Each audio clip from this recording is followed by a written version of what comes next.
थेट जाऊयात वाशीत, आमच्या प्रतिनिधी स्वाती नाईक आपल्यासोबत आहेत। स्वाती, बैठकीला सुरुवात झाली आहे का? काय अपडेट्स आहेत त्याबाबतचे?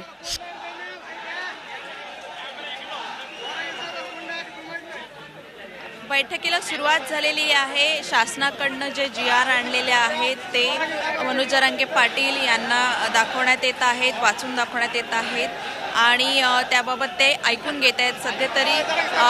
त्याचबरोबर जरांगे पाटील यांच्यासोबत वकिलांची एक टीम आहे, ती देखील हे जे GR आहेत ते बघण्याचं काम करत आहेत, त्याचा अभ्यास करत आहेत। एकंदरीतच आपण बघतोय की आतमध्ये बैठक सुरू आहे आणि बाहेर मोठ्या प्रमाणात मराठा आंदोलक हे जे आहेत ते जमलेले आहेत आणि एकच घोषणाबाजी करत आहेत। एक प्रकारचे एक वातावरण निर्मिती आता इथे झालेली आहे। अमृत नोनी आर्थो प्लस, ये एक प्रूवन फॉर्मूला है। इसमें मौजूद नोनी फल के गुण और आयुर्वेदिक जड़ी बूटियां शरीर को जरूरी पोषक तत्व देने के साथ साथ हड्डियों और जोड़ों के घिसने, उनमें होने वाले सूजन और दर्द को रोकने में मदद करता है। दर्द मुक्त जीवन के लिए अमृत नोनी आर्थो प्लस। शिष्टमंडळ आले आणि त्याच्याकडनं आम्हाला पॉझिटिव्ह निर्णय मिळेल अशी आशा आहे मराठा आंदोलक करताना दिसून येत आहेत। शिष्टमंडळात कोण कोण आहे आणि तिकडे जरांगे सोबतची जी संपूर्ण टीम आहे त्या टीम मध्ये कोण कोण आहे?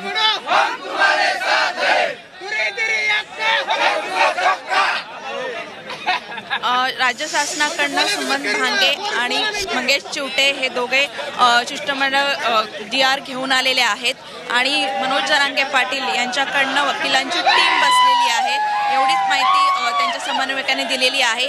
सचिव कार्यालयामध्ये 4थ्या मजल्यावर ही मीटिंग सुरू आहे आणि या बैठकीमध्ये काय निर्णय होईल याच्याकडे सगळ्यांचं लक्ष लागून राहिलेलं आहे। जो GR आणलेला आहे तो जरांगे पाटील यांना मान्य होईल की नाही, पुढे काय त्याच्यामध्ये पर्याय निघतील का अजून काही पर्याय सुचवले जातील, याबाबत आता चर्चा झाल्यानंतरच आपल्याला स्पष्ट होऊ शकेल। स्वाती, चर्चेनंतरच काय नेमकं घडतंय ते कळणार आहे, पण आता तुमच्या आसपास जे आंदोलक आहेत, काही आंदोलक थोडेसे आरडाओरडा करताना दिसत, पण शांतपणे कुणी आंदोलक बोलण्यास तयार आहेत का? काय प्रतिक्रिया देत आहेत, आमच्यापर्यंत पोहोचवू शकाल?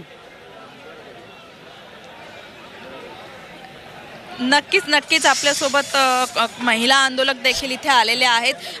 काय म्हणाल तुम्ही, इथे आलेला आहात आज, काय अपेक्षित आहे तुम्हाला? काय वाटतंय?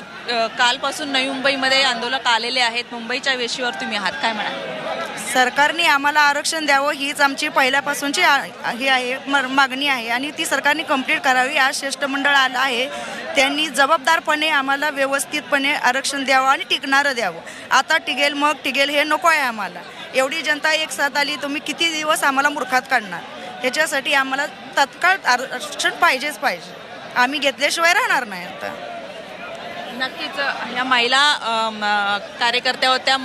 अजून आपण काय म्हणाल, एकंदरीत कालपासून तुम्ही हे वातावरण बघताय, नवी मुंबईमध्ये आहे आणि आता शिष्टमंडळ आलेलं आहे, काय वाटतंय, पॉझिटिव्ह निर्णय होईल?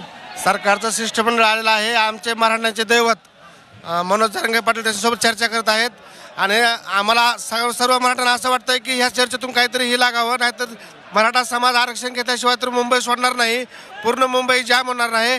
आता तरी शिंदे साहेबांनी ह्याच्याकडे लक्ष द्यावं, कारण मराठ्यांना वेठीस धरू नये। त्यांना माहीत आहे की आज 20 तारखेपासून आम्ही सगळे रॅलीमध्ये आहोत, 20 तारखेपासून प्रत्येकजण माणूस आरक्षणासाठी इथं बघा, ते आमचे बांधव पण हातावर भाकरी घेऊन इथं खात आहेत। त्यांची काळजी शिंदे साहेबांनी करावी आणि मराठ्यांना आरक्षण देऊन टाकावं। जरांगे साहेब जे म्हणताल त्याप्रमाणे आमचा लढा या ठिकाणी उभा राहणार आहे।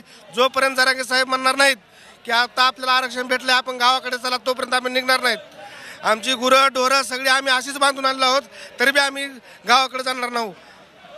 नक्कीच आपण बघतोय की अशा प्रतिक्रिया येत आहेत की जोपर्यंत आरक्षण भेटत नाही तोपर्यंत आम्ही हलणार नाहीयेत आणि एकंदरीत शिष्टमंडळ आल्यामुळे आंदोलनकर्त्यांमध्ये देखील एक पॉझिटिव्ह वातावरण इथे निर्माण झालेलं आहे। स्वाती, वेळोवेळी अपडेट्स तुमच्याकडनं घेऊ, धन्यवाद या संपूर्ण माहितीसाठी।